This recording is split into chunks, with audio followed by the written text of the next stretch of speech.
That final show, there were 35,000 people when I stepped on stage.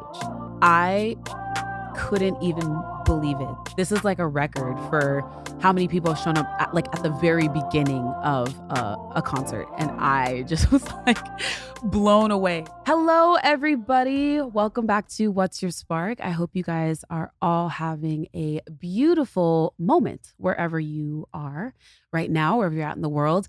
I wanted to talk to you guys today about my Australian tour that I just came home from. It was so incredible. And I just wanted to kind of take you through the cities that we went to and kind of the experience that I had. So, my first time going to Australia was actually in 2008. My first major tour that I did after the American Idol tour was Alicia Keys' As I Am tour. So, her hit No One and Superwoman and all of those songs, I was on her tour. And that went really, really well. That was during the summer. And I got a call a little bit after that. And they said, "Hey, we're going on tour during Christmas in Australia. Would you like to come?" Of course, I jumped at the opportunity to do that. So that was my first time there. And the first time I went, it was amazing. And the response was awesome as well to the music and me just being there. And it was a really good experience. But that was 17 years ago now. So it's been a lifetime essentially since I have been there. So going back, I kind of was like, I don't know what to expect. I know it's going to look different. I mean, cities get built up so quickly now that it's probably looks completely different. And I was right.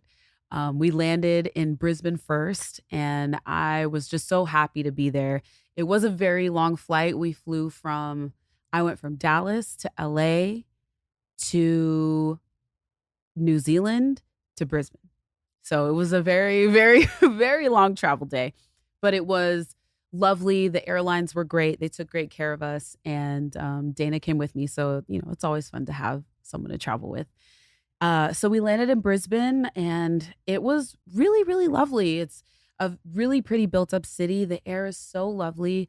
The weather was beautiful. So in Australia right now, I think it's their springtime because they're below the equator. So the seasons are different, and it was just glorious there. My favorite thing about Brisbane when we got there was this beautiful botanical garden, maybe not even a 5-minute walk from the hotel we were staying at. And because the time change was so crazy, we were up very early in the morning. And so I said, let's go walk. And so we went and walked around, and I really, really love nature. So to be able to hear the different bird calls to me is like fascinating. I love sounds and I love nature sounds. And so I'm always looking, and like my ear is always trying to find something new or something different in the space that I'm in. So it was really fun to see different types of birds and the trees. And I walked underneath this one tree, and I heard this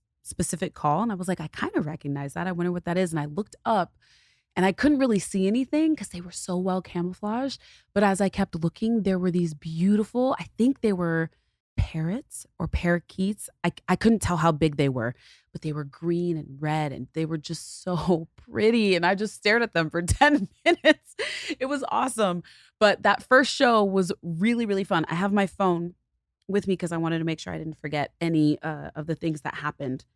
So we got to go to the botanical garden. We went to this restaurant that was by the water as well. That was delicious. They served amazing coffee, probably the best coffee I've ever had, to be honest, was in Australia. I actually was so blown away I tried to have some coffee when I got back, and I was like, nope, no, no, it just wasn't the same. But we ate there almost every single day because they had breakfast and they had lunch and they had great coffee. And the people were so kind. Everyone is so joyful and lovely out there in Australia. And I just was walking around like, this is my kind of place. This is my kind of place. I'm a sunshine type girl. And so I felt very at home there. The first show was nerve wracking, as it always is for me. I get nervous every time I perform. And it's not necessarily because I'm scared. I just get more anxious to get out there to get on the stage. So when somebody yells like 5 minutes, it literally feels like an hour to me. So I was, kind of just like rubbing my hands and shaking a little bit and trying to make sure that I like breathed. And we got to the venue, and as we're walking through the hallway where all the dressing rooms are, I see this sign that says, it was like wellness station or wellness center. And I said, "Ooh, what's that?" And so I like look in the door and somebody's getting a massage, somebody else is sitting in like a like laying back with what are they called? Oh, like the Normatec things on their legs. There was bone broth, delicious bone broth in there, and I was like, I need to go in there, but I couldn't go before my performance because that would have just I would have been too relaxed. So they asked for me to come in there, and I was like, I can do it afterwards. And so I was very much looking forward to that. So I went on stage, and it was actually really incredible. I was on at 4:20, I think, was when I was supposed to go on for the first show. They pushed it a little bit, and I went out there. There were so many people, and that's normally not the case for an opener, no matter what kind of tour it is. Usually the opener, it's early or in the day, and the main act doesn't come on until later at night. So it's a long night for people when you have that many artists on a lineup. There were so many people out there when I performed my set, and it was so cool because I started to sing one step at a time, and I looked to my right and to my left, and the way the venue was set up, it was open like this, but there were stairs that came down to the ground level. People were running. They were running down so that they didn't miss it, and I just was like, "What a way to come back." Like, I had no idea how people were gonna respond to me being over there, and I don't know what I was expecting, but it was beyond what I could have ever imagined. So the welcome was amazing. I think there was like 22,000 people there, which is insane. So thank you, Brisbane, for being so amazing. And I think the funny thing is too, Pitbull was also on this lineup, which was incredible. So let me say that it was myself, Tiny Tempa, Eve, Lil Jon, Wiz Khalifa, Pitbull, and Mariah Carey. Can you even? It was so cool, and it was like a 2000s moment. It was a great show. I was so excited to be a part of it, and it was really fun to be able to watch afterwards. It was nice. Normally, I don't get to see any of the other acts because I have to wait backstage, and so it was lovely to be able to go out there, do my thing, and then just enjoy the show. But it was a lot of fun, and I was really, really grateful, but the people are committed, okay? They love them some Pitbull out there. I cannot tell you how many people were dressed up with ball caps. Ball caps and his, like, little beard and the glasses and the button-down shirt. It was so cool. But they were also out there for my set, so I'm really appreciative that they came out so early because Pitbull was pretty late in the night. After I got off stage, normally I get kind of the adrenaline, I have to, like, let it come down, and so I walked back in, and the people at the wellness station were like, "Are you ready to come in now?" And I was like, Of course I am." So, it was really lovely. I got a little chair massage, and I stood on a vibration plate for a little, which actually was really, really nice. I felt really good after I got off of that. Had some bone broth and then called it a night, and we had to fly to the next city, which brings me to the lovely Sydney, Australia.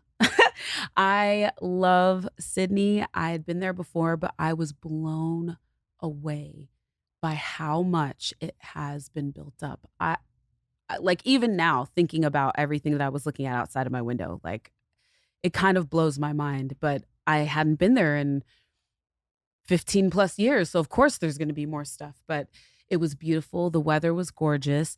We stayed pretty close into the city, and we had a nice little uh like boardwalk, river walk, water walk. We were really close. Everything was within walking distance, and the buildings really reminded me of New York. It was like stepping into that kind of city. Everybody's there. There's a lot of bustle, a lot of people walking around. But everybody looked really happy. There's kids running around, and there's playgrounds, and lots of lovely little food places all over. So it was really fun to be able to explore that. We went to Sydney, and my lovely friend and artist, Guy Sebastian, came and performed our song Art of Love at the show in Sydney. And that was the first time we had performed that song together in Australia. Like, the song came out in 2009, and we had performed it a few times when I was on tour here in the States. He had come to the States to do some promo for some other things that he was doing, and, he ended up singing the song with me there, but we'd never done it in his home. So, it was a really, really full circle and beautiful moment to be able to sing that song in front of, his hometown fans, and he sang his face off. Oh my gosh, his voice is mwah, it's just so beautiful. So it was lovely to be able to reunite with him again. It'd been a long time since I'd actually seen him in person, so that was really fun. Also, more people like, each show, the number of people who were there for the opening, for the start of the show, rose each time. So it was like 22,000 people for the first one, and then it rose a little bit higher, and it rose a little bit higher. And so it was just really cool to see that. I didn't think that response was gonna be there for all the shows, but it was. And that was a crazy show because we flew in the day of the show, and we landed with, like, just a little bit of time to spare, and because I was the first one on, I didn't really have a lot of time to get ready. We had to drop our bags off at the hotel. We didn't even get to go up to the room. We go from the in the car. Jen, my girl, who I introduced you guys on a couple episodes ago, she was doing my hair in the car. Like, she's sitting behind me, the car is moving, we are driving, and she's like trying to brush my hair and make sure that it looked good, because when I got there, it was like maybe 15 minutes before I had to do a sound check, and then I had maybe like 25 minutes to put on my face, put on my clothes, and get ready. So I'm getting back there. Everything is fine. We do the sound check with Guy. We get down there. I go to get ready, and I go to look down to open my bag, and my bag isn't there. And I was like, oh no. My one bag that had all of my show stuff. I had my other bags, but the one bag that had, like, all my performance stuff in it ended up not it stayed at the hotel, or I didn't know where it was at the time. So I had to scramble. So Jen is, like, looking through one bag, I'm looking through another bag to try and throw an outfit together, and we finally do, but that was, oh my lord, that was so stressful. By the time I, like, had pulled my shirt on and was putting my in-ears in, they were like, "Hey, it's time to go side of stage." And I was just like, so that was a crazy moment. We ended up finding out that it was at the hotel, but it had gone up, and it wasn't supposed to go up. It was supposed to stay in the van. And the good thing was is it was in the tour manager, his room. So we found it, and I was good for the rest, but that was definitely a stressful moment. But look, the show must go on always. The show always must go on. So I was gonna be out there. It was either find an outfit or go in my sweats, which I totally would have done. Because I definitely love a comfy pair of sweats. But that was a crazy moment. And then we ended up having 4.5 days in Sydney, which was really nice. So we walked around a lot. We ate at this amazing restaurant called Chin Chin. Oh, oh my goodness.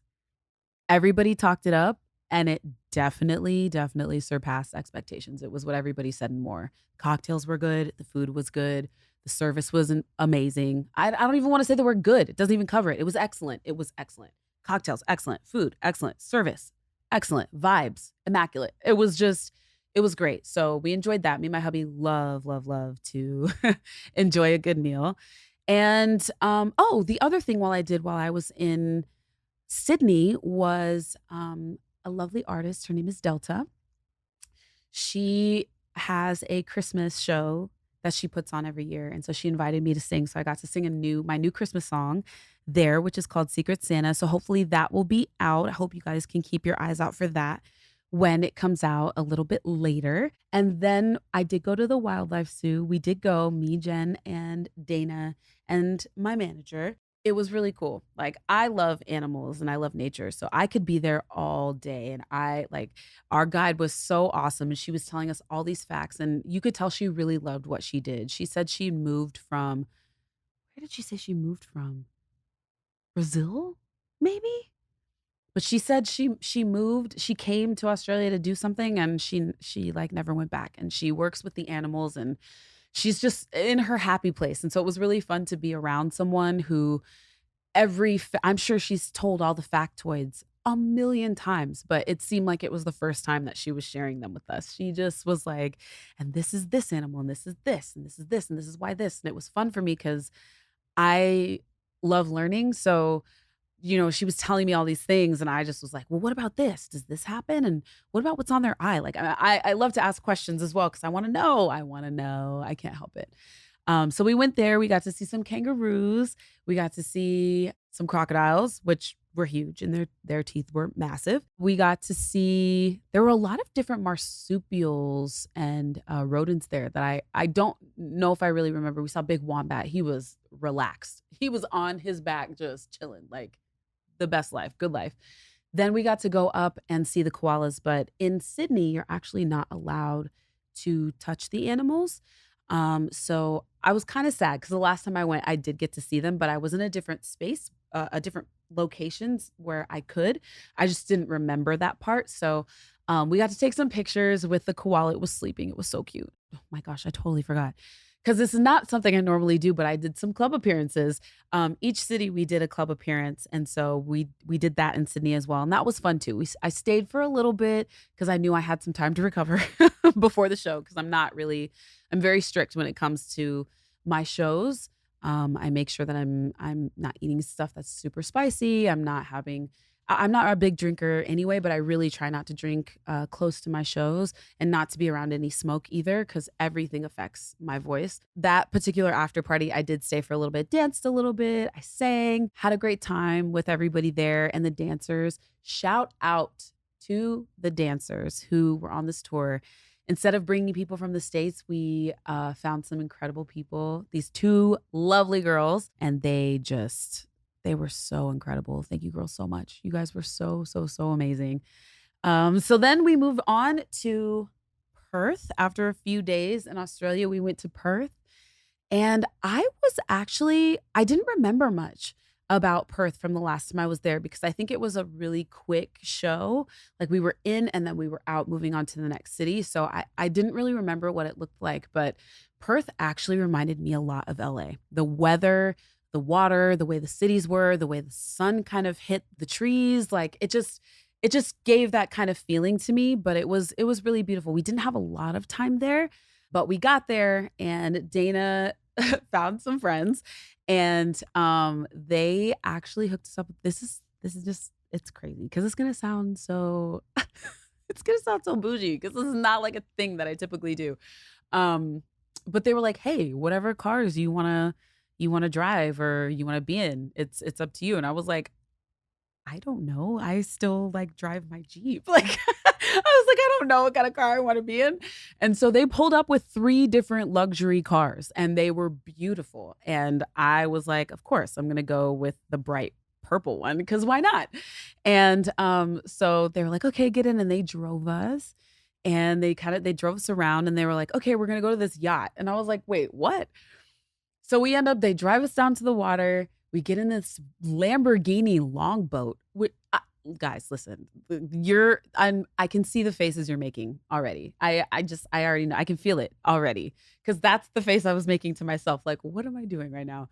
But it was really cool. I was like, you know what? I don't know if I like these experiences are super crazy. I'm in Australia. Like, when am I going to be back here? Like, let's do it. And so we go to this yacht, and they give us a tour on this yacht. And how many bedrooms were on this thing? There were 3 bedrooms downstairs.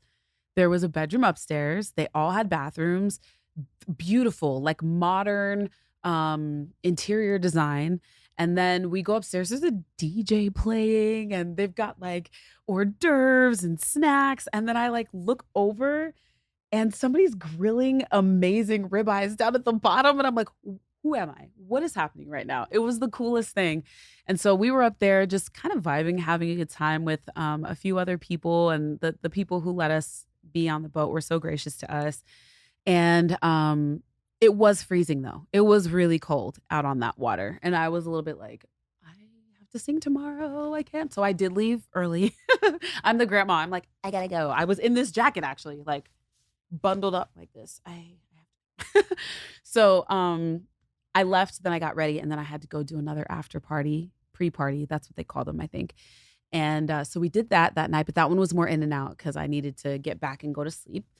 And then we did the show the next day, and I was really excited to do that show because Jen, who you met a few episodes ago, made me a beautiful, gorgeous wig. We'd been talking about kind of doing a different color, a lighter color. I haven't had my hair light in a very long time. And I was like, I don't know if I'm ready to actually dye my hair, but could you make me a wig? Like, I would love it, kind of mid length.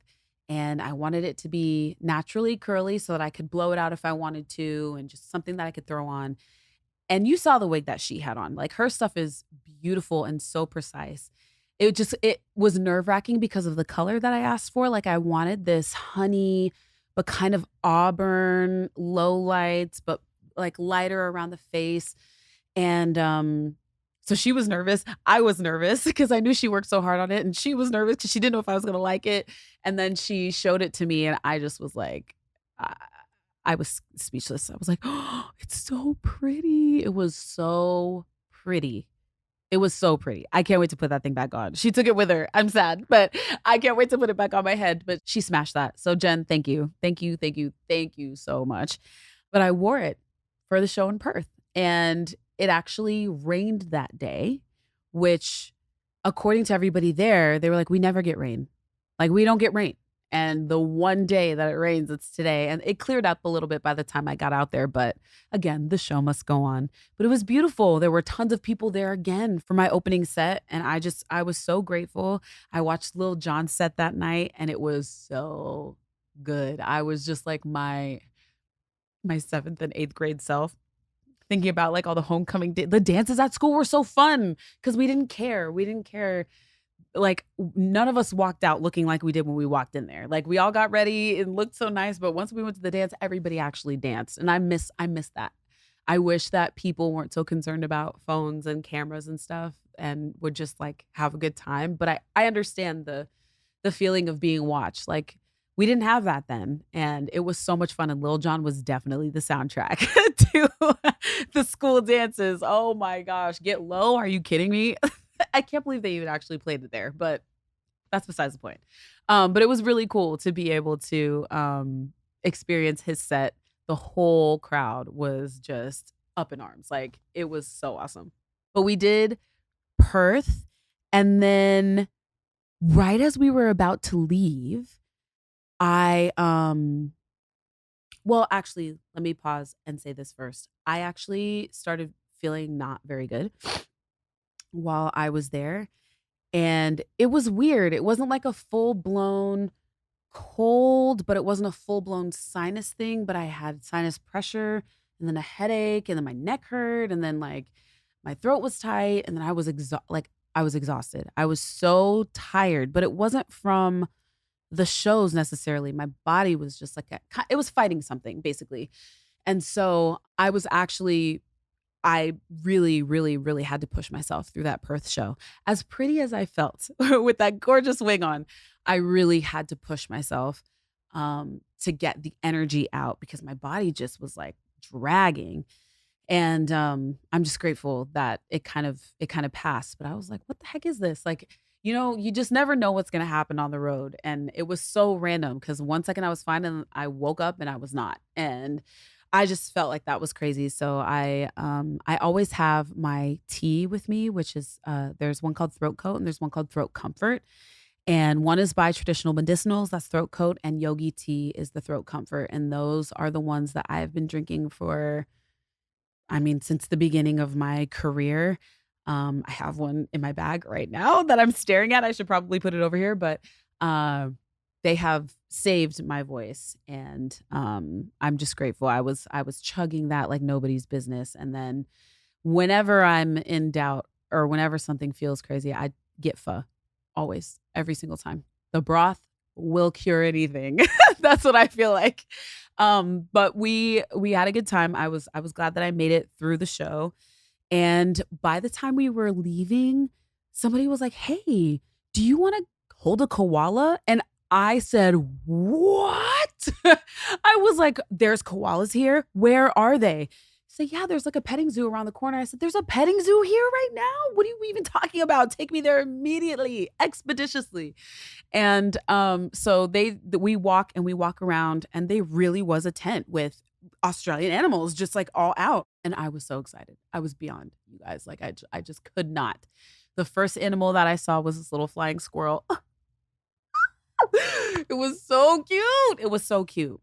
It was so cute. I can't even take it. I might have to get one because I just want to put my hand out and let them like land, you know? But that was the first animal that I saw. Then they showed us like the lizards that they had. I think there was a blue tongue lizard in there and then a few others, but they were kind of slow moving because it got really cold that night. And so they were sleeping and trying to like conserve their energy, but I got to pet them and I almost feel like they're armored. Like our lizards, it's almost like their skin is a little bit softer.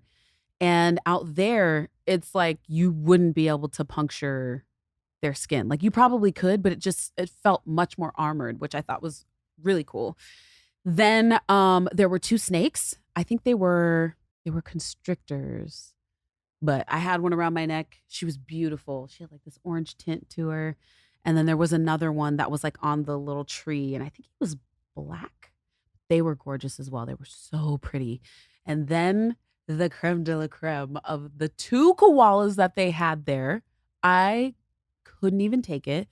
And I was very pleasantly surprised because they were awake. And koalas sleep for like 17 hours a day, 17 to 20 hours a day.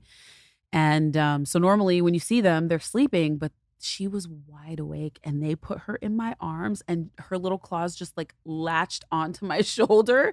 And I thought I was gonna weep. Oh my gosh. I'm gonna show you guys. Pull up the picture. We're gonna pull up the picture right here because it is so cute. And then I have a little video too. But they were just so adorable. And then the other koala, why can't I remember the girl's name? But the boy, his name was Gummy. Oh, can you even? Oh. He was awake as well. And he started like eating the eucalyptus that he was on. And I was actually really surprised because I walked over and I like started talking to him. I think I'm Snow White, you guys. To be honest, I will talk to any animal. It doesn't matter. A lizard, a jumping spider, squirrels, dogs, cats, koalas, snakes. Like I love to talk to them. And so I started talking and he actually like kind of turned his head and looked at me. I was like, "Hi, it's so nice to meet you. Like, I'm so glad that you're up and I get to see you." And at one point, he like, he, you could get close and he like took his nose and like touched his nose to my nose. And I thought I was gonna like melt. It just was the cutest thing. And then I was standing there and he took his foot and like stuck his leg out like this. And I was like, "Do you want me to scratch your leg?" And so I like started scratching his leg. And it was almost like he was like, "Yes, you are my servant and will do what I ask." But it was the coolest experience. And then Jen got to see them and Dana got to see them too. Cause that was what I was really hoping that they got to do. Cause I remember doing that my first time. And it was just really cool to kind of have that experience. Next time I'm gonna have to bring my mom. My mom's favorite animal is a koala, and I really wanna take her to Australia so she can experience seeing one in person. Like, she had koala stuffed animals when she was younger, like, her room was koala themed, so I would love to bring her there. So hopefully that'll happen sooner rather than later. After we left Perth, then we headed to the final city, which was Melbourne. I didn't have very much, time to go see anything because we got there and it was kind of similar. Actually, no, we took a red eye.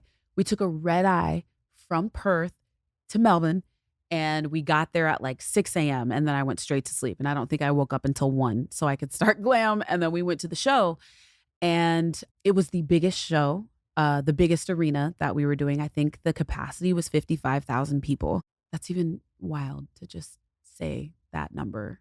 Like, I can't believe that just came out of my mouth. But the capacity was 55,000 people. And I was sad that the show was ending. Like, we got there and it seemed like it was so far, but it went by like that. It was so quick. And I got to see Wiz and reconnect with Wiz. I definitely saw Tiny around the way. I didn't get to see Pitbull and I didn't get to see Mariah. It was actually kind of crazy. They were like ghosts. Like, their crew was there and everybody was there, but I never saw them. So I know that they did an incredible job, but we had to leave for the airport soon after the show, so it was crazy. I wasn't able to say hello to them, but that final show, there were 35,000 people there when I stepped on stage. I couldn't even believe it. They said, like, they checked the counter for the I think the turnstiles or whatever for the show, and they said, "This is, like, a record for how many people have shown up at, like, at the very beginning of a concert," and I just was, like, blown away. So, Australia, thank you so much for the love that you showed us while we were there. Thank you for the love that you showed me as the opener coming over there and not having been there for so long. I am so, so grateful, and I cannot wait to come back. Let me think. All in all, 11, 10 would definitely recommend a trip to Australia to visit. Not only are the people amazing, the nature is so great, but it's just a really lovely place to visit and see. And there's so many other beautiful places as well, and so many other like landmarks that I wasn't able to see this time around. But I cannot wait to go back there. The recovery, though, was brutal. Brutal. It was like my body was still in Australia and my mind was here in the States, and they just could not reconcile the two. So I was like awake in the morning, and then I would need to take naps, and I'm not a person that takes naps, but I could not function. Like I couldn't think really. DJ asked me to play, and I was like, I literally cannot right now. I'm so sorry, buddy. I have to sleep so I can recover. He was like, "Okay, mommy." But it was worth it. The recovery was worth the trip for sure, and so I can't wait to go back. So, anyway, that is my Australia tour little diary recap behind the scenes. And yeah, I'll try and do more of these so that you guys can get to know like what happens, because I know you guys only you see the date announced or the show that's announced, and you see the pictures or the little clips, but there's so many things that happen in between those moments. So, yeah, I'm really happy that you guys came back to listen. I hope you're enjoying these episodes as much as I am loving having these conversations and being able to get them to you. My takeaway from this episode is to keep dreaming.